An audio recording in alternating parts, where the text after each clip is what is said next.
మాకు ఏ న్యాయం జరగలేదు. ప్రతి పథకం పెట్టిండు. అమ్మఒడి పథకం కూడా నేను చెప్తున్నా సార్. ఇప్పుడు అమ్మఒడి పథకం కూడా పెట్టి మాకు ఒక్క రూపాయి కూడా, నా కొడుకు ఒక్క రూపాయి కూడా రాకుండా చేసిండు. ప్రతిదీ ఏప్రిల్ 1 నుంచి స్టార్ట్ చేసిందని చెప్పిండు. డబుల్ బెడ్రూమ్ అని చెప్పిండు. ప్రతిదీ చెప్పిండు.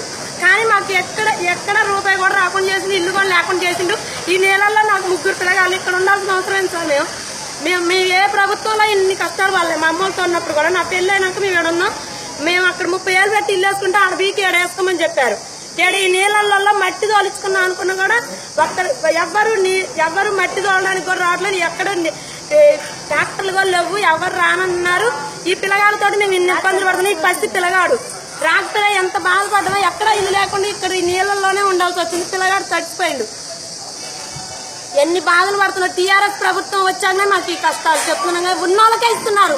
ఉన్నోళ్ళకే ఇస్తున్నారు తప్ప మాలాంటి పేదవాళ్ళని ఎవరు చూడట్లేదు. ఆ సార్ నేను ఇప్పుడు చెప్తున్నా సార్, ఉన్నోళ్ళకే ఇస్తున్నారు తప్ప మేము కేసీఆర్ సార్నే గెలిపించారు.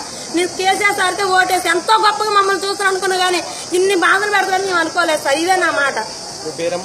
నా పేరు నాగేంద్ర.